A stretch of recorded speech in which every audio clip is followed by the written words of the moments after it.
there's folks that I know that finally they pulled the plug on what they were doing in like Rhode Island and in Colorado, and they packed up the family and moved to Montana.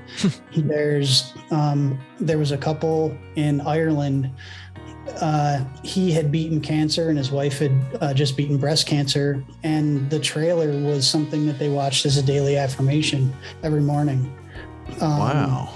There's folks that, that just, they decided to finally make the move on a job, that they had been just dragging their feet. They've been worried. They've been waiting for the right time. Or they've been, they dial back in with their family and, the stuff that's important with their kids. And it really, it hit a lot of people, even people that weren't in the outdoor industry. Right. We were lucky. The film actually was selected for 5 different film festivals. And so it played in a lot of different places and for a lot of different audiences. I'm Matt Smythe, and this is the Tom Rowland Podcast.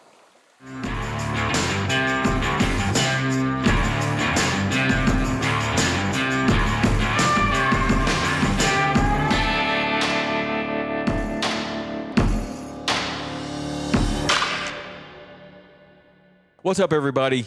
Got a great podcast for you today. Matt Smythe is a writer for freerangeamerican.com. Free Range American is a great website. If you haven't been there, I strongly encourage you to go. They're putting out interesting, entertaining, sometimes humorous outdoor content every single day, as well as lots of other content. It's a good read. It's a good place to go. Matt is one of the most prolific writers on that site right now, and it was a pleasure to have him on the show today. We talked about all kinds of things, including his writing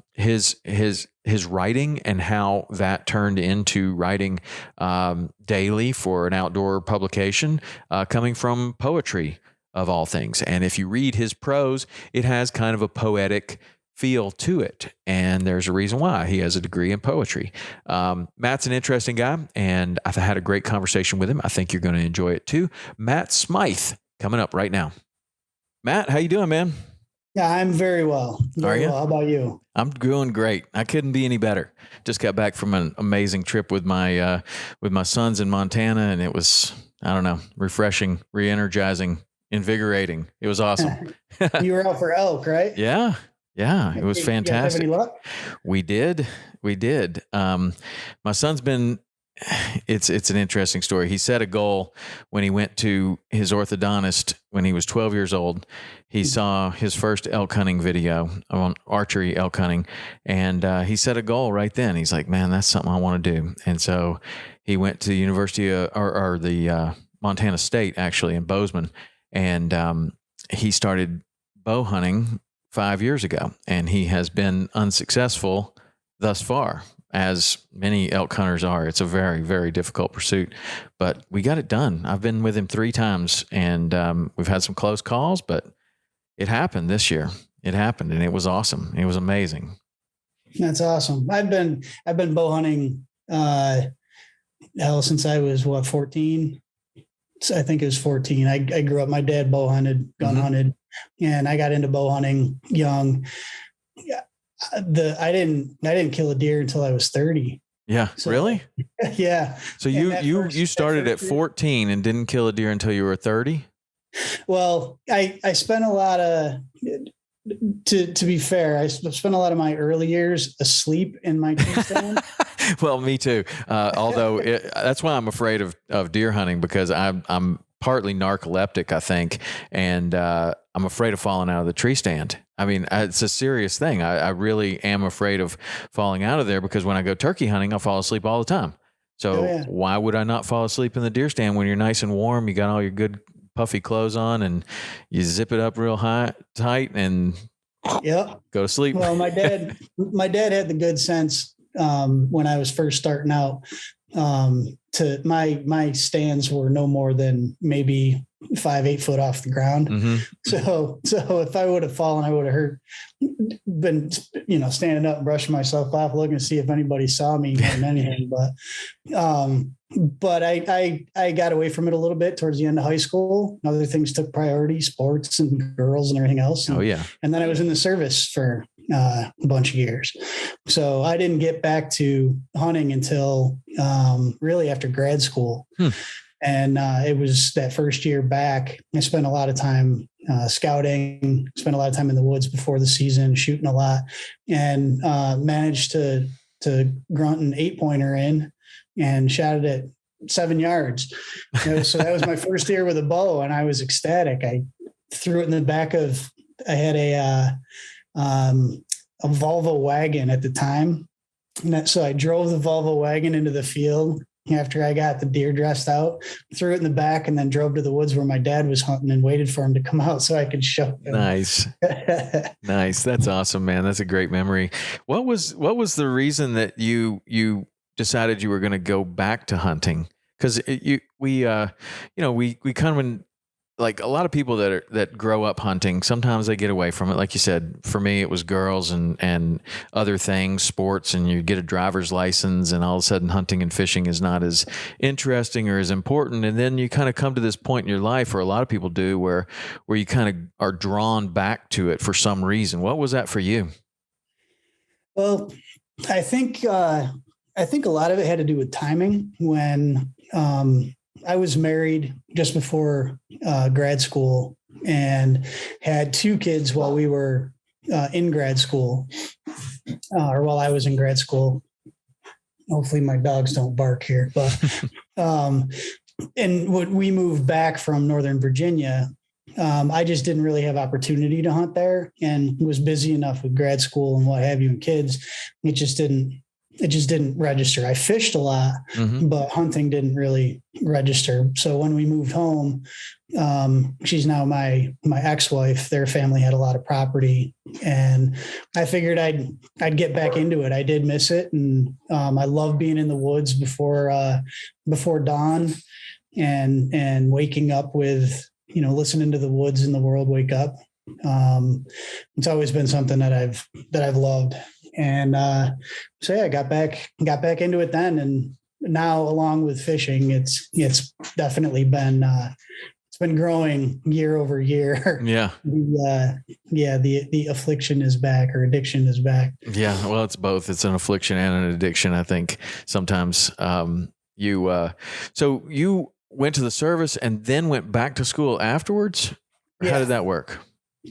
I wasn't ready for college when I graduated high school. I was 17 when I graduated. I was 17 when I enlisted during my senior year. I had no idea what I wanted to do, and I knew college wasn't in the cards for me. And I had some amazing foresight at the time. I didn't want my parents to have to pay for, or me to have to pay for college when I didn't know what I wanted to do. Right. So I decided I would enlist, and there's a handful of us from high school that all went in. My first day of basic training was the first day of Desert Shield. As a combat engineer, so it was an eye-opening experience, but I knew I was exactly where I needed to be. So, and then I wound up, I changed jobs after a couple of years, went to ordnance from being a combat engineer, and then was in Germany, Georgia, England, what have you. By the time I got out, it was 95. I got out, went back to some like inactive reserve, and I went to junior college. School was easy at that point, and I have no idea what it was. I don't know why suddenly I loved science. I loved, math was great. Where I would struggle, absolutely struggled in the past. And so school was enjoyable. And I think I changed majors, was it 6 times before I finally landed on creative writing, poetry specifically, my last year undergrad. which was a switch from biochem and forensics because I wanted to go into forensic investigation.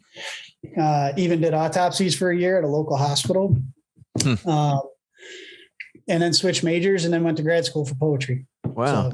So I've read a bunch of your articles. The way that I found you was through the Free Range American website, which I love that website. It's really good. And awesome. There's just so many different articles on there. I mean, you write a ton of articles. I had Todd Baumgartner on the podcast too. He writes a bunch of fitness articles, which we talked about, kind of fitness for hunting. But then I don't know, that's a very entertaining website. Like it just, you can find articles on about anything. And so I came across your articles and I thought I'd like to talk to you. And then I looked into you a little further and man, you write a ton.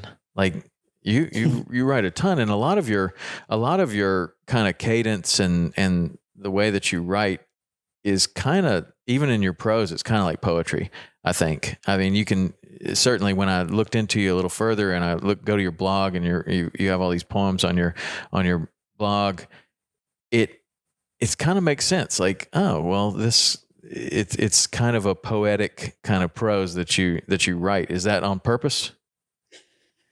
It is, but I think it's more out of practice than anything. I mean, when I was in grad school, I was, writing poetry every day, writing every morning, journaling and what have you. But when I found my voice, it was,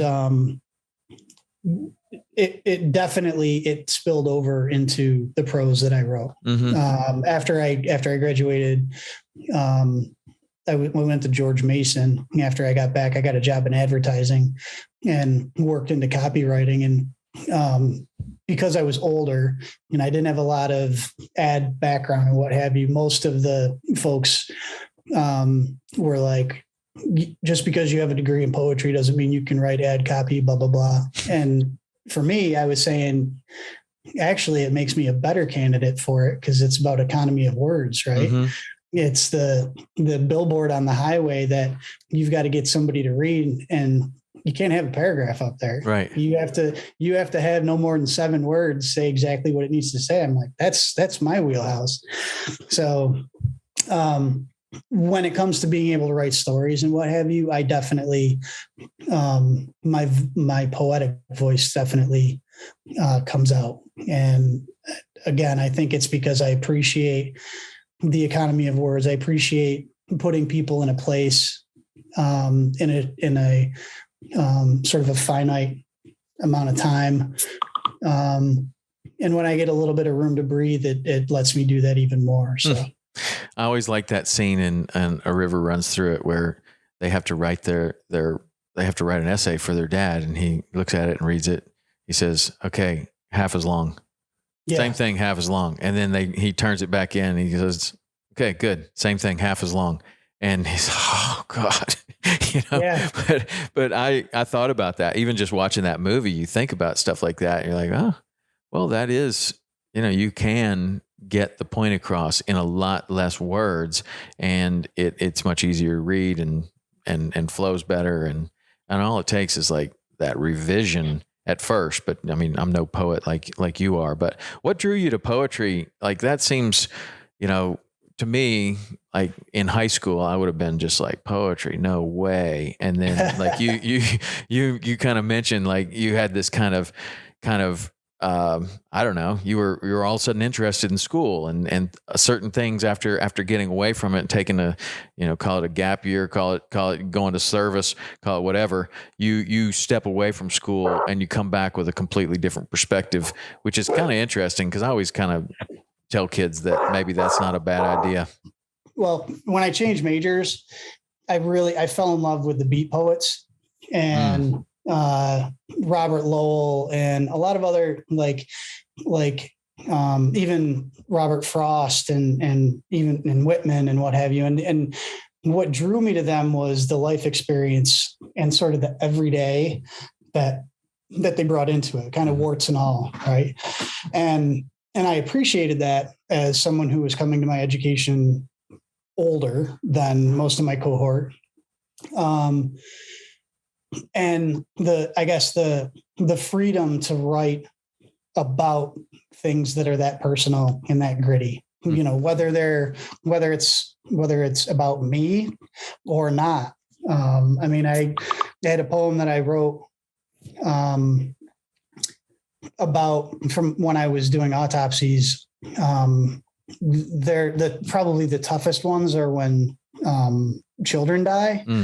And so I had written this poem about one of the things that it's like, it's not official protocol, but there was a mother who lost her child, and the child had already come down to the morgue, was already in the cooler where bodies go after they die while they're waiting for autopsy. But the mother wanted to see her baby once again. And so the nurses actually came down, and they had taken one of the blue baby blankets, and they had microwaved it to make it warm. Wow. Wrapped the baby in that and handed the baby to her mom, so that the mother was holding a warm body. That's a profound sort of behind the scenes. People don't see that. And I felt, I was gutted, but I also felt very privileged to see that level of care and compassion. And so to be able to write about moments like that is, that became very attractive and very important to me. And every writer starts out thinking that they've got so much to say and the world needs to hear what I have to say. Which is fantastic from being prolific standpoint, but it also really helps you. That's what helps you dial in your voice. That's what helps you get past writing for ego and start writing for real, and I think that's something that has been important to me from the beginning, is just being as genuine as possible, being as real as possible, and almost keeping my own. I try to keep like the exposition about how I feel or whatever. I try to leave a lot of that up to the reader. I bring them to a point where they see juxtapositions or they see situations. And while I may have some sort of finality to what it is that I write, there's a lot. Dogs. Hey, now UPS is here. Jasper. Come here, Jasper. Well, there's a lot of finality, to the pieces I write. There's also a lot of room for people to, Jasper. So we've got a 2-year-old Aussie. Yeah. You could write a poem about this. 12-year-old hound. All right. So there's a lot of interpretation that that is left to the reader at the end of the day too. So when you start down, you find your voice and you're writing poetry about, like real serious things, like your time in the autopsies and all that. How does that transition over into the outdoors? I think being in grad school and the big push into poetry to begin with at grad school, I had also learned how to fly fish while I was at grad school. So that was sort of a profound combination of things coming together. I found fly fishing open, and that as a theme opened the door to talk about a lot of other things that were going on. So, fly fishing in Northern Virginia between 2001 and 2004, there's 9/11 happened, the sniper shootings. We had all the anthrax scares. Right. We had the first human case of West Nile virus. There was all of these things that were going on. And I wasn't necessarily, I wrote about 9/11 afterwards. I was teaching. And so a lot of my students experienced loss, whether it was the Pentagon or, the towers, but the fly fishing allowed me to be contemplative. It allowed me to get on the water, it gave me time to think. There was no noise around. It was often really early or as, light is failing. And so to be able to commune with nature and to have that time in my own head to think about things, I wind up finding connections, that normally I or others wouldn't make just in the normal sort of routine of your day. So that transitioned very readily to hunting as well. Again, like I said, getting in well before dawn, sitting in a stand, listening and feeling how close the darkness is and how everything is just, you're enveloped. And then as light starts to creep in, how the world gets bigger and bigger and bigger, and you can start to hear things further and further away. Poetry really, it helped me to pay more attention to what's going on around me, notice those things. I love that day. I love that time of the day. Like I'm a morning guy, and like Rich, my partner that I fish with all the time, he likes the afternoon, but even, I don't know. I'm not drawn to the last light like I am the first light. I love getting out there. Just like you say, I always see it as like the world is waking up, and you get in the middle of the woods and there's basically almost zero noise. And then the birds start chirping and the crickets and everything else. And all of a sudden it just all comes to life. And then that's when the animals move, and that's when the fish are happy. And that's like, I just love that time. That's my favorite. And I do like, I like it in the midday where you can see the fish and you can see everything, but it's just, I don't know.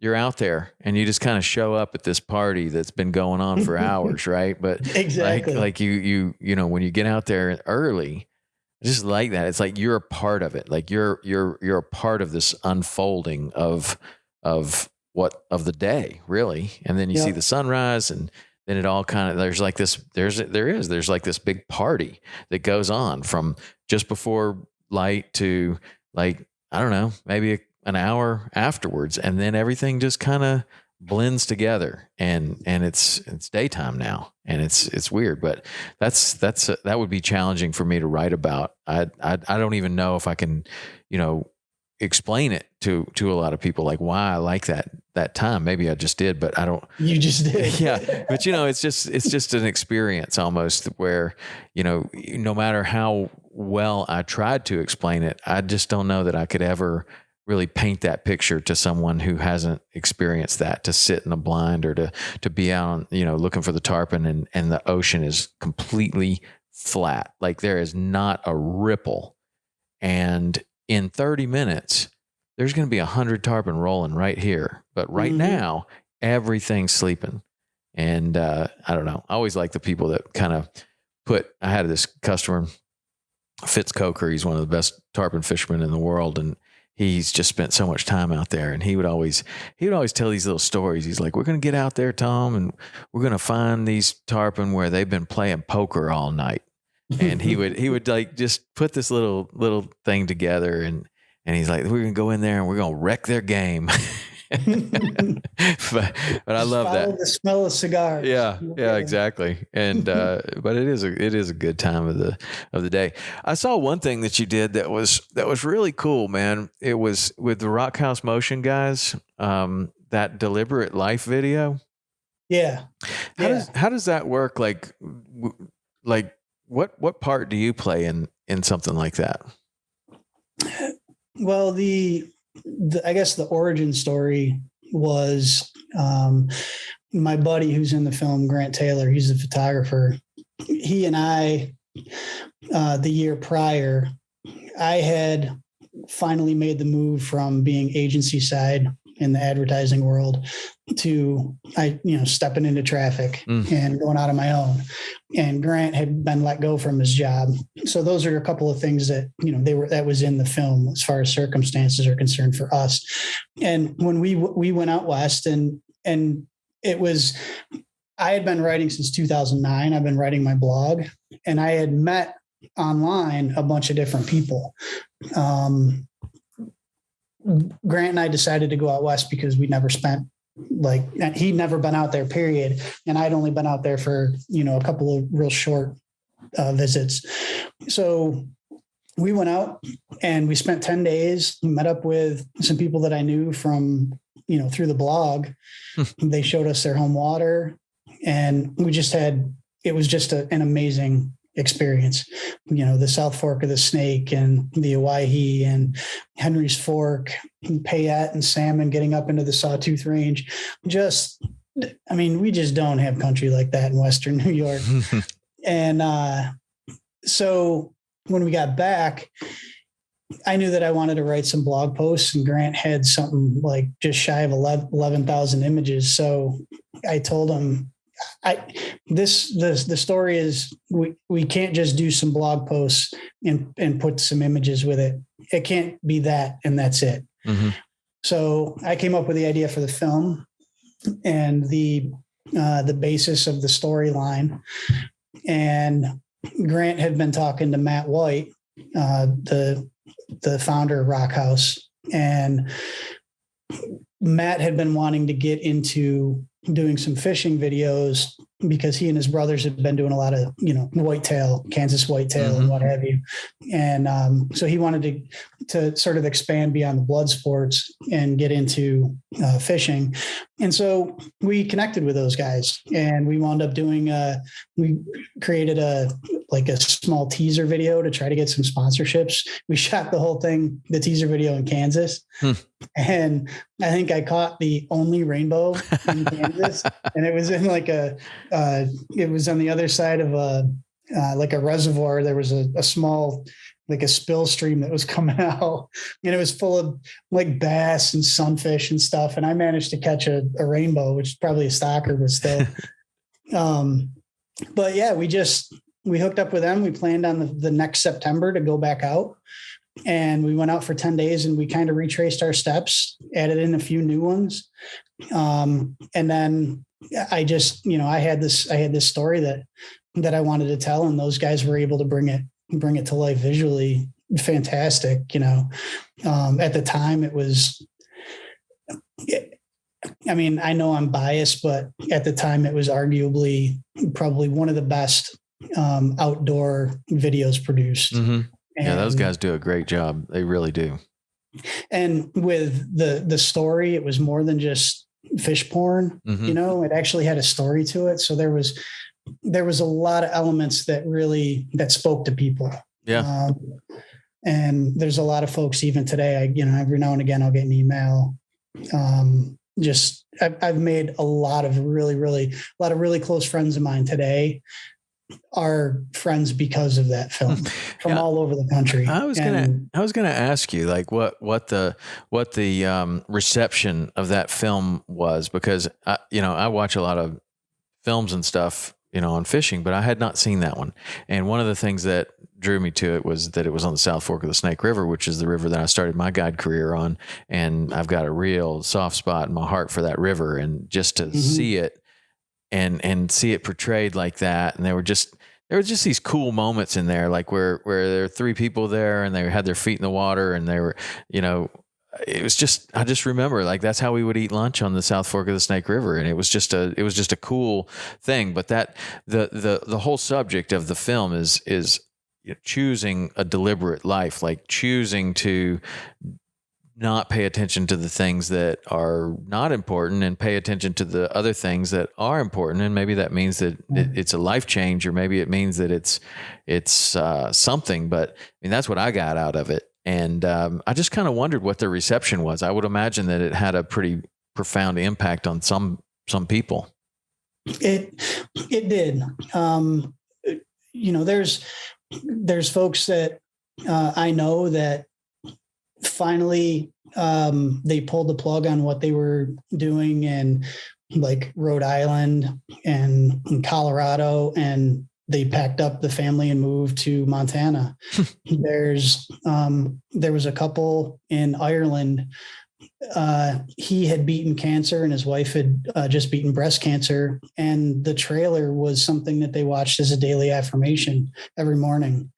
Wow. There's folks that, that just, they decided to finally make the move on a job, that they had been just dragging their feet. They've been worried. They've been waiting for the right time.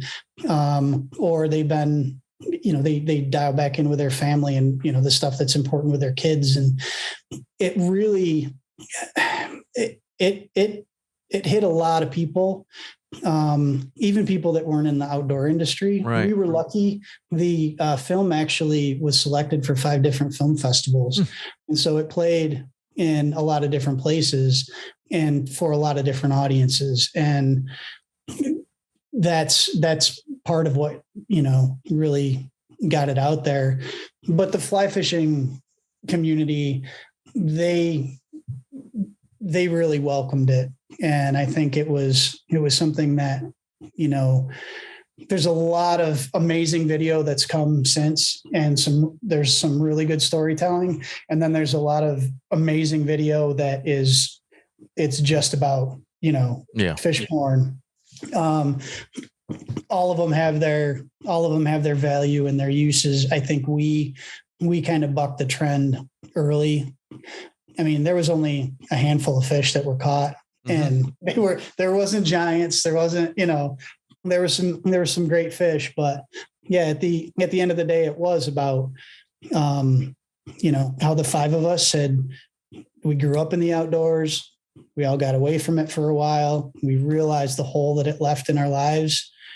We realized what the stuff that we tried to fill that hole with, and how unsustainable it was. And we all chose to make a move to empty that and refill it with what we're passionate about, what we love. Wow. So just as people are listening right now, they'll be interested in watching that film. Where can someone see that? Oh, it's on Vimeo. I have it on my page. So it's like, if you were to go to Vimeo and then just type in one word, fishing poet, you'll find my page, and I've got the different versions. There's a long one, which is 36 minutes. There's the 18-minute version that went through the film festivals, through a few film festivals. And then there's a trailer as well. So there's a few different versions depending on your appetite for length. Yeah. I saw it on your website. I think I thought it was 33 minutes, but maybe it was 36 minutes. Yeah. I watched that this morning before we talked, and very good. So your website, what's your website? Right. It's mattsmythe.com, mattsmythe.com. Yeah. So if you're interested in checking this out, it's well worth your time. I like it a lot. It spoke to me, and I can only imagine why I was asking about the reception is because if it speaks to you and you're in a place in your life where you're really happy with, I'm very happy with my life. I do kind of what I want, and I've followed my passion, but it still spoke to me. I'm like, man, you know what? I should be doing more. I should be doing more of the things that I want to do and less of the things that I don't want to do. And yes, that would be awesome if we all had the luxury of doing that. But what the film kind of talked about to me was you can choose.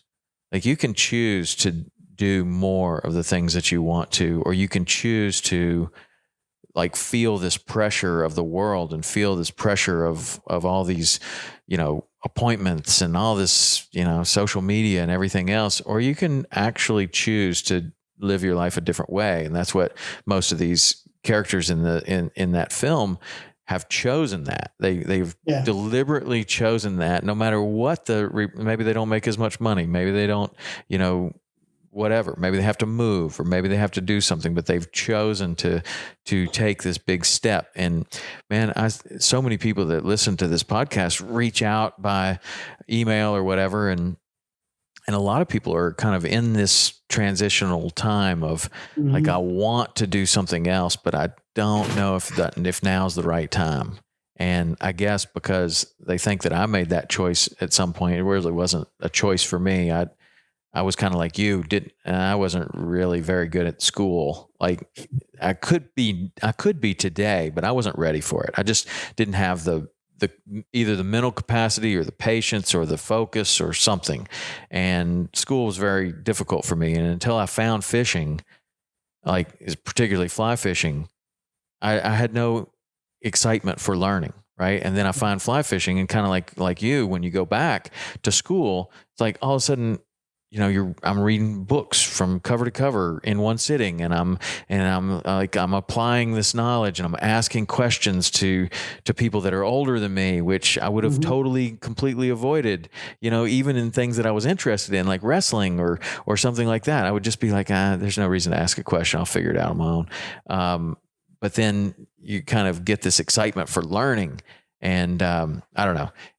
I don't have the answers for people that are looking for guidance on how they can quit their job and start a new thing, unless it's being a fishing guide, which I have written a couple articles about that, Right. which have been pretty well received, because it's just like, it just takes hard work, and it takes an actual deliberate decision that you're going to do this. And then when you decide to do that, now you have to put your heart and soul into it, regardless of what the outcome is. Like if you're going to live, in a trailer, or you're going to, just live in your car, like whatever it is, like that's what you accept. And this is the road you're going down.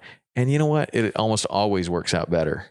Yeah. If you put your heart and soul into it. But that movie, man, it was good. It was really good. And so the reason I ask what your role is in that, because it's just interesting with your writing and the way that that had a real economy of words. There was a lot of silence in that movie. And then there were some interviews, and then there was this way that they were woven together, which was artistic and cool. And like, that's what I thought maybe your role was, is like to put that part together. Yeah. From an editorial standpoint, the structure overall was, working with Matt, there definitely, it's sort of, it is sort of chaptered, right? So we do have the interviews early on about how everybody, they grew up in the outdoors and their love of place and things like that. And then the struggle, and then on out. The imagery, I think once we hashed out the storyline and that order, then the imagery really fell into place really well. Yeah. Whether it was contemplative or if there was urgency to it or what have you, it comes together a lot easier once you have the arc of the story together. Right. Well done. I suggest everybody go check that out. It's really good. So just changing gears a little bit, how did you get hooked up with Free Range American and Black Rifle? Because that's a pretty cool company and a cool podcast. I mean, a cool website, and you're writing a ton on there. So I actually, but my last gig, I was the head of communications for the American Fly Fishing Trade Association. Okay. So I was on the trade side of it and really helping to grow the sport and helping our member base grow the sport. That job ended October of 2020. And largely because of COVID and the fact that we weren't able to have our trade show, the IFTD. And so things just got skinny. And unfortunately, I had to go. But I got to fish in November with a gentleman by the name of Marty Skovland Jr. He's the executive editor with Black Rifle Coffee. He's the executive editor of Coffee or Die, which is our sister publication, and then Free Range American. He that was the first time we met the former ranger that he knows, he's buddies with, and that I know through Project Healing Waters. He introduced us, and that's how we all got to fish together. Marty and I we got talking, and then we kept talking afterwards, and the opportunity came up to write for Free Range American. So I started in February this year. I was just on contract for a few months and was tasked with trying to write an article a day, a story a day, which is something I have never done. I've never, even in my busiest days of blogging, have I written this much for this sustained period of time. How has that affected your writing? Do you find that it's easier, that it's coming out, it's flowing easier, or is it more challenging, or what is that for a writer that's now tasked with writing a story a day?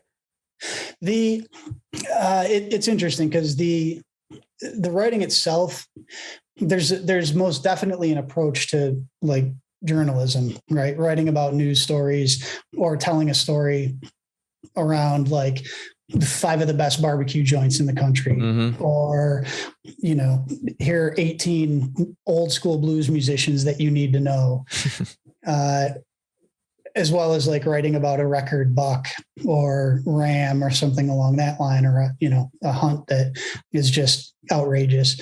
There's a way to go about it. Writing itself is kind of universal, but there's most definitely things that you need to do that when you write for a publication that's daily, to maintain the voice that people want to read and the pace of it and what have you. To be honest, I haven't done any writing for myself since I started. A lot of that has to do with the fact that I'm just so busy. When I get downtime, I want to fish, or I want to be outside, hiking or different things like that. Hunting season's coming up. So it's affected that a little bit, but as far as being prolific, as long as I have topics, and I've been very, very fortunate, the Free Range American is, it's pretty much like open up my mind and this is what's kicking around in it. The stuff that we write about that's important to us is important to us as writers and as editors. And it's important to the folks that we know that we're writing for. So any topic that I write about, I've learned more about alligators and coelacanth. You name it, I've learned a ton. And I love it because I research, I get to research, I get to talk to people that normally I wouldn't. I just spoke with this great woman up in Alaska. She and her husband, they live up in Alaska, and she went on a solo caribou hunt 4 months after a bear attack. I read that. Yeah, Tana. So I read about it, and I got in touch with her through Instagram, and then we talked on the phone, and I got the whole story about the bear attack. So there's just all these things that I'm getting to do, and people I'm getting to meet, and things that I'm learning. And I think that's the big thing, is I'm learning with every piece. Right. And that's enjoyable to me. That keeps the flow going. Yeah. Well, that's the same kind of deal with this podcast. Like I find, there's another step that's going on there. You follow somebody on Instagram, you're like, oh, that's pretty interesting. Then you actually reach out to them, and then you have an hour-long conversation with them. And it's just this extra level of like learning and communication, and it just keeps it fun. I don't know. That was an incredible story. That lady killed. I'm just coming off of this elk hunt where my son shoots this elk, and I've been in Yellowstone a ton, and you're around elk all the time, but they're not like right in front of you laying there on the ground, and I'm just sitting there going, man, that is a huge animal. That is a huge animal. Even a small elk is a huge animal. And then you go to that story that you wrote, and she's got those antlers, and I don't care if she's 5'2". That is a massive, massive animal, that caribou. And a small caribou is probably larger than than a nice elk, I would imagine, just looking from that. And I've never even seen a caribou, but they have to be huge, huge animals. And she managed to like bag the biggest one maybe that's ever walked the earth. That thing is amazing. It is really amazing for her to go out there by herself like that. And I know her husband was a pilot that had some really good skills and could probably land a plane anywhere, but still, like, she's out there by herself after a bear attack. Yeah. And did she say that she, like, the whole thing was like to overcome a fear, like getting back on a horse, like you wrote about, like, or what did she say about that? Like, what did she want to do that for? Well, I had asked her, I said, is this a way to sort of prove that you're actually all right to get back on the horse? And she said, honestly, I mean, there's a lot of stuff that she had to deal with after the experience with the bear, she and her brother. But, there were times when she'd be camping and a bear would start to come to camp and she's like hand on her hip and different things like that, or going with friends on day trips to different places. But for her, she's got a whole passel of kids. And for her, it was about meat.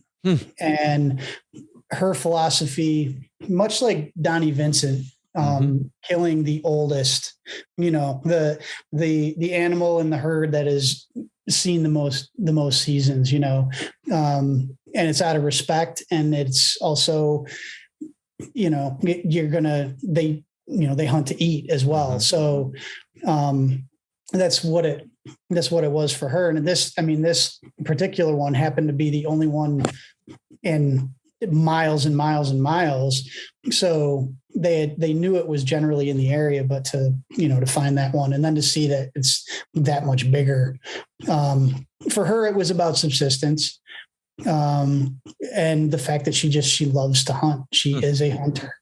And, so I think that having that fear, that the residual of the experience with the bear and what have you, I think that's all part and parcel for her and her husband of life in Alaska. Yeah. You could wait until it subsides, but that's not going to fill the freezer, Right.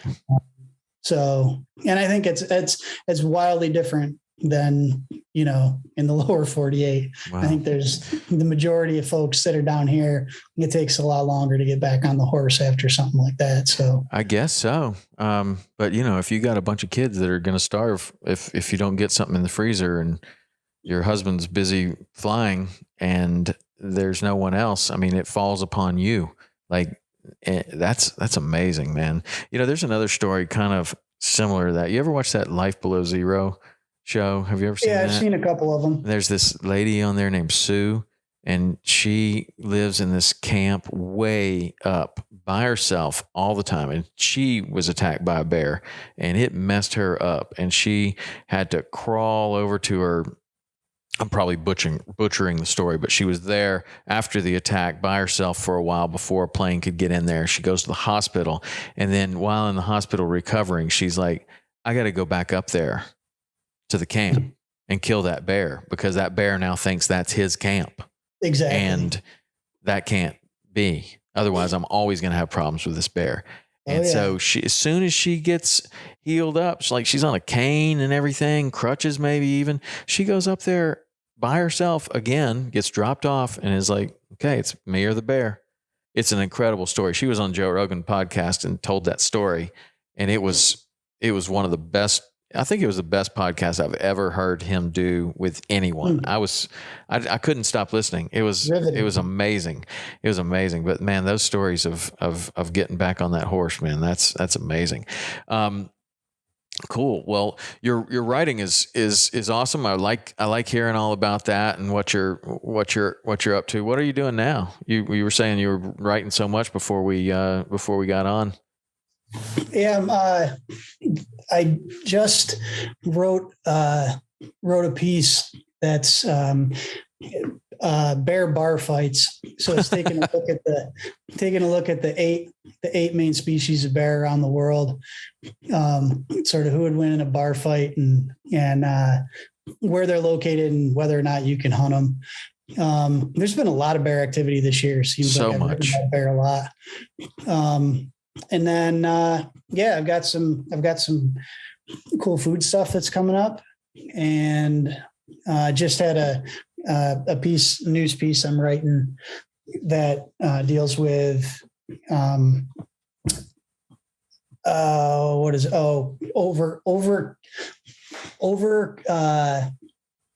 it's essentially a gross overkill of squirrels. These guys got busted for it. So really, a group of 16 non-resident dudes in Missouri. So what do they want all the squirrels for? You know what? They didn't get a chance to interview them, but they're up on some charges. Missouri's strict on their. They must be really good squirrel hunters, because it's hard to kill a lot of squirrels. I mean, you go out in your backyard and you're like, man, there's squirrels everywhere, and you shoot one, and then there's squirrels nowhere. Like they just are like gone. It's either that, or when you're in your tree stand with a bow, they're everywhere. Yeah, everywhere. You step into the woods with a rifle. I'm telling you, man, squirrels are pretty smart, man. I don't know how much squirrel hunting everybody's done, but I've done a little squirrel hunting, and man, you get to a patch of woods and you're like, man, this is going to be so easy. Look, there's one there and there and there and there, and they're everywhere. And I hear them crawling on the trees behind me, and shoot one, and they're gone. It's crazy. So I don't know, maybe there's something to learn even from bad behavior. You can probably learn how to be a good squirrel hunter from those guys for sure. Yeah. One of the things I wanted to ask you is, you were talking about all these different people that you've interviewed and all these different things that you're learning. And I noticed that you've written a couple of articles about the water situation in Florida, which is a topic of conversation on this podcast very often. And I'm just kind of wondering, like you even interviewed Daniel Andrews and Chris Whitman from Captains for Clean Water, or at least commented on that interview. I'm just kind of wondering, like, what your take as I'm going to call you an outsider, not a Floridian, not someone that is ground zero. Like, what is your take on the situation as you've kind of researched it? And, there's no wrong answer. I'm just kind of wondering, because it's interesting for me to see other people's opinion of what's going on down there that aren't like super invested in the state of Florida. You're right. I'm definitely an outsider. I'm a very interested party insofar as the time that I spent with AFTA, and really we spent a lot of time on conservation efforts around the country. So from Pebble Mine, to the Glades, and everywhere in between. For me, I think it speaks to the idea that this is all our backyard. You guys, this is absolutely directly where you are making a living, and it's affecting your livelihoods. And that to me is something that's happening everywhere. And I like the conversations around the solutions, right? It's identifying the issues. Absolutely. Identifying the root cause, who's responsible and what have you. I think finger pointing is it's a bit of a rabbit hole. Not saying that shouldn't be done or that accountability shouldn't happen. I think that absolutely should. But solution-based discussions, I think, are the most beneficial. I think it's terrible that Florida goes through this every single year with the red tide and blue-green algae, and the fish kills are getting worse and more intense. I had just actually fished in Tampa earlier in the spring for tarpon, and so I had been there before everything had kicked off, and then. So now seeing these images and remembering back to where I was, I had context, and it's heartbreaking. Yeah. And for me, there's always, we should have done this a lot better. There should have been better planning and different things like that. But I don't think back when the Army Corps they first started, putting canals everywhere and diverting water and ag business. I mean, I don't think there's no way they could have foretold the population boom and the buildup. Right. But it's something, something has to be done. I mean, upstream of Lake O, I think Chris and Daniel and a lot of guides that have been very proactive and folks, I think, like Chris says, it's political will. They're building political will because people are listening. Their voice is getting louder. And I think that the solutions that they're working with the Army Corps on as far as discharges, I think that it's fantastic. They're keeping the pressure on and they're trying to find something that, somebody's going to be alienated one way or another, but they're trying to do it in the least amount possible. Mm-hmm. But I think that folks that are on the other side of the coin, they have to learn how to give too, right. I think that one of the biggest advancements that we've had in the fight for clean water, because of groups like Captains for Clean Water and other groups, is getting the word out nationally, like beyond just the Caloosahatchee River and beyond just the problem areas and beyond what the potential areas are. Like a lot of times in the Keys, we're not experiencing the same thing that they are up there, but the potential for that to come our way is enough that people are paying attention. And then we have a separate problem and of not enough fresh water, which is a very strange concept for people to grasp. Like, if there's too much fresh water over here, how is there not enough fresh water over here? Well, it's all being pushed out this way instead of the natural flow down to the Keys. And that causes all kinds of problems. But for it to be a Florida problem and you don't have to worry about it, that's one thing. But for it to be a national problem, and if you ever have any desire to go to Florida, this is super important to you.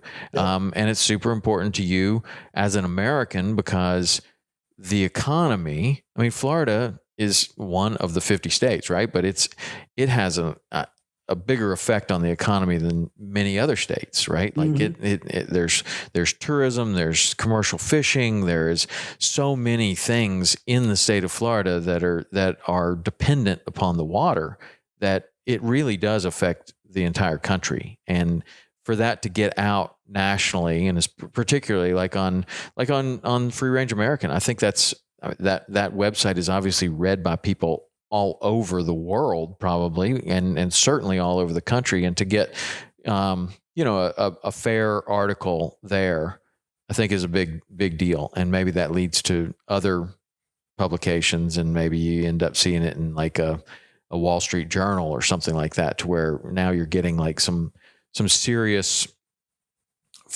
journalism on a national and international level that brings attention to this, like, and that people that don't have anything to do with fishing, that they just like maybe going to Florida once every 3 or 4 or 5 years and someplace other than Disney World. Like, they like to feel the sand in their toes and see water. And it's just as important to them as it is to the people that make their living there. And I think that when that voice gets out, it's super important. Especially, I mean, it's easy to get sort of locked in the fishing community echo chamber. Mm-hmm. I think the fishing community I know fly fishing, I mean, it's saturated with the amount of support and work that we need to do on so many fronts that every time there's a new campaign that comes out, it's, everything is worthy of our time and attention. But it does, when speaking to it's like preaching to the choir, and everybody knows and everybody tries to do their best. It's getting outside of that and making this, it goes beyond just a pastime. This has to do with,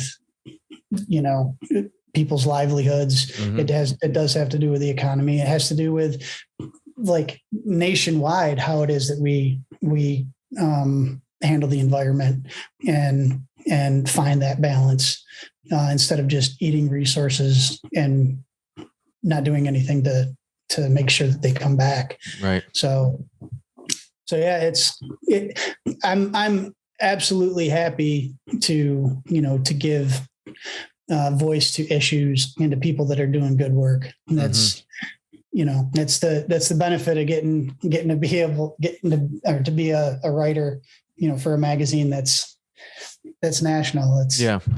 Well, there's a lot of issues out there, and some of them, to the person that's watching their river in Kentucky be invaded by Asian carp, that's just as important as the Florida water crisis. Like, and there's a lot of issues out there, and there's some right now that are really important. Like the Asian carp thing that's also super important. Like that's a bad deal. The Florida water deal is a bad deal. The Pebble Mine's a bad deal. And, I don't know, bringing attention to all of those Pacific things. Northwest.